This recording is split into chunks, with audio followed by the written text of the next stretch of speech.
Now, if somebody else want to argue about his shade, well, that's their problem. And if you got a problem with color, then you got a problem with your mother and your father. You have insulted your mother and your father if you don't like what they gave you. I wear mine like a badge of honor. I dig it. I wear it well. All right.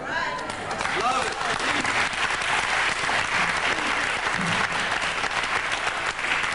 I'm saying in closing, and I am closing, that what you have to do is take a holistic look. Not only at your position in the world, but your potential in the world. You have to learn how to convert everything into an instrument of liberation or leave it alone. You have to realize there was no Greek fraternities and sororities until they were introduced to secret African societies. People get all dewy-eyed over something that was imposed on them in order to control them without understanding that. That's another imperial effort.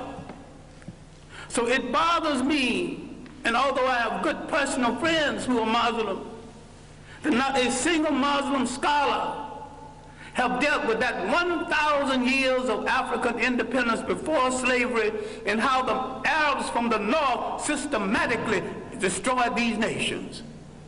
It did not occur. 1591, from Morocco, an army was launched against these great independent nations in inner West Africa. These were great states, and because of poor communication between African and African, there was enough armies in these states to march down to the coast and to drive every slave trader into the sea. But the communication between African and African was so poor. Even today, the East Africa is not too clear about what's happening in West Africa. And nobody knows what's happening in North Africa because the conspiracy to hold on to Africa is happening in South Africa and in North Africa.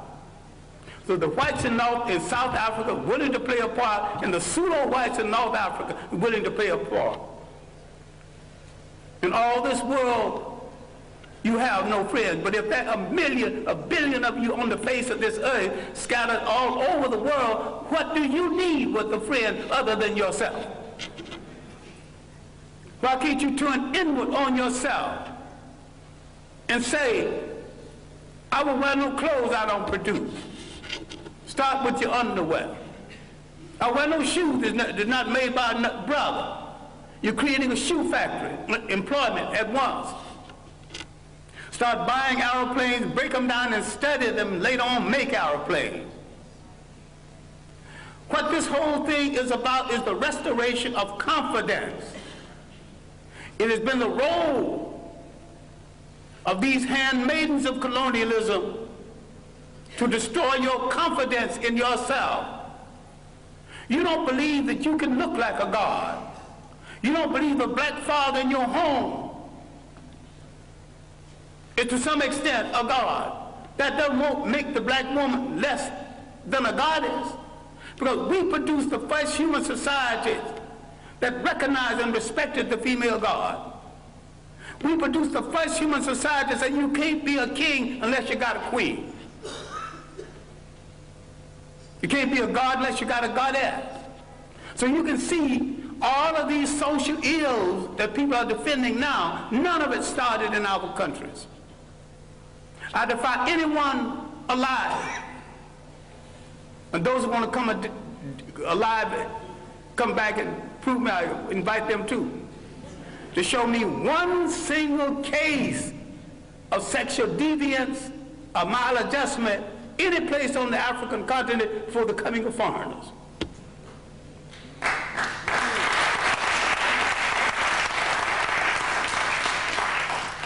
I defy you to show me one case of teenage pregnancy, one case of ill treatment of women. We got confused with someone else's ideas, someone else's concept and definition of us. What we have to understand is that faith has not spared us for an idle reason. A whole lot of people who've been hit less than us are extinct. What is there in us that made us strong enough to take this heavy blow? 500 years of slavery, one way or the other. Slavery, neo-colonialism. What made us strong enough to survive? What is faith saved us to do? And inasmuch as we gave the world its first humanity, faith has saved us to give the world its last humanity.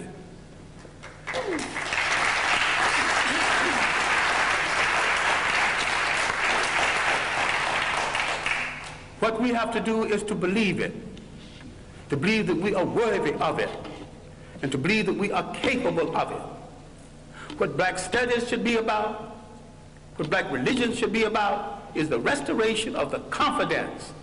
And the restoration of the confidence is we must rule the state again. There is not an imitation nation, an independent nation in Africa or the Caribbean Islands. They're all imitation European states. And what we have to understand is that the nation state is stagnant.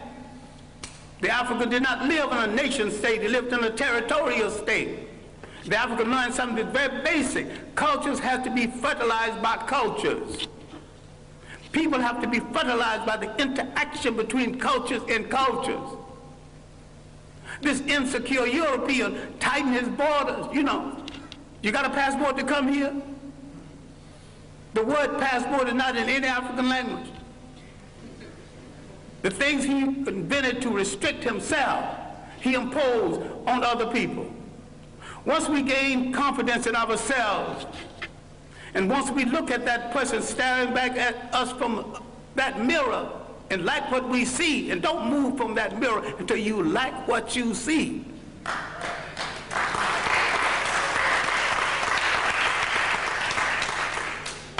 Then, in coordination with other African people throughout the world, we will give the world a new lease on life.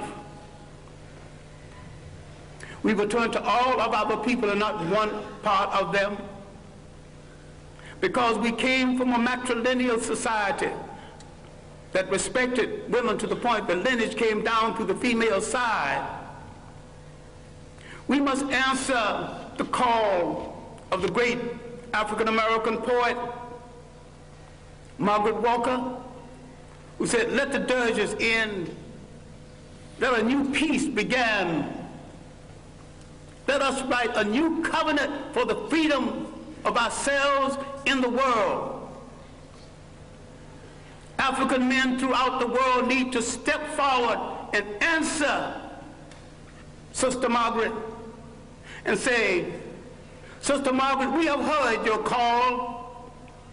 And because we have never been a society that excluded women, with our women at our side, we are ready to pick up the challenge. We are ready to start a revolution that will change the world. We won't get ready tomorrow because tomorrow's things are left to tomorrow. We will start our revolution right now, and we will start it with ourselves." Thank you.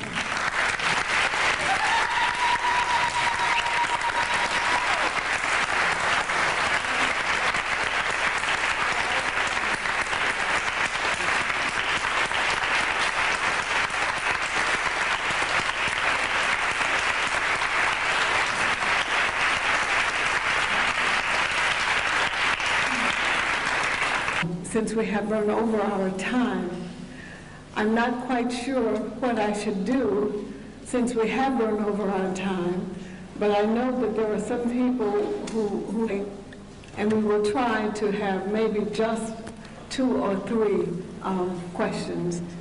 I see a hand. You'll have to speak very loudly.